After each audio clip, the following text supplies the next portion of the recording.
And welcome back to Daily Dhamma, a letter to our children. Today is November 23rd, and our reading is Wu Li. Reality is what we take to be true. What we take to be true is what we believe. What we believe is based upon our perceptions. What we perceive depends upon what we look for. What we look for depends upon what we think. What we think depends on what we perceive. What we perceive determines what we believe. What we believe determines what we take to be true. What we take to be true is our reality.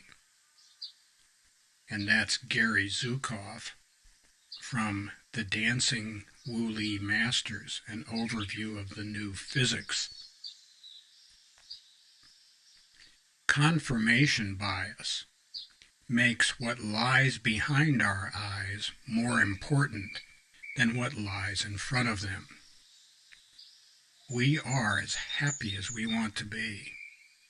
Our attitude is up to us, and we are not the boss. The toneless pinyin reading of Wu Li is usually translated as physics, but there are some word plays based on this.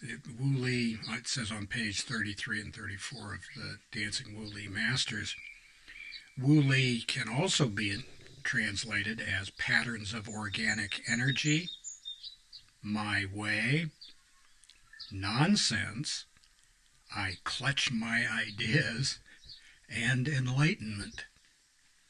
So it's all over the map there.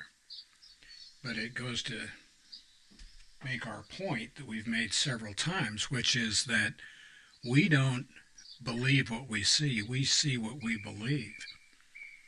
We've already got our mind made up about a lot of this stuff, and so confirmation bias is just in service to our already determined point of view. And this is where just so stories come from. So people say, well, yeah, the elephant's got a long nose because Mr. Crocodile grabbed it when he was down at the watering hole. He's got a fat ass because he sits around eating bonbons all day. The people I disagree with are those needle-nosed schmoes. Those, don't you know, those are all neo-Nazis? Those are commie thugs. Those are Illuminati. They're not like Earth people. They're different. We don't have to treat them the way we would like to be treated ourselves. And like that. And never underestimate the power of rationalization. People can rationalize just about anything so that whatever it is that they're doing is justified by the data points that they locate in real life. Of course, they have to reach over mountains of evidence to the contrary in order to come to some of these cockamamie conclusions, but most of us are up to the task.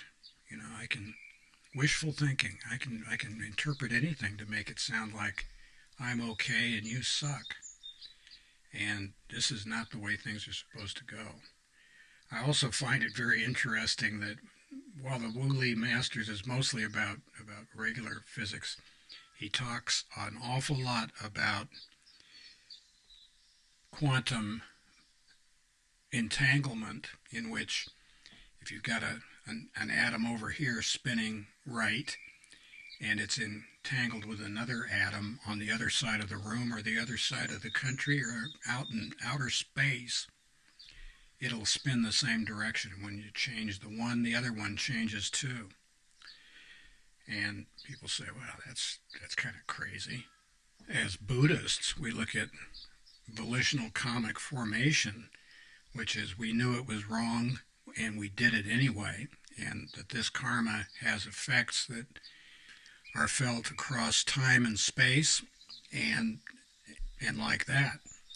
And the people who poo-poo Buddhism say, well, that doesn't make any sense. We're not doing that. But that's exactly what quantum entanglement is, and no less a scientist than Albert Einstein called quantum entanglement spooky action at a distance.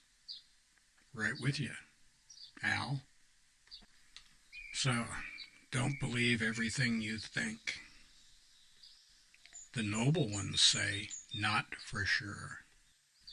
Thank you for joining us, and if you'll check the description box below, you'll find the table of contents for the book Daily Dhamma, A Letter to Our Children, which is available on Amazon, and also the contents of the 11 playlists here on YouTube.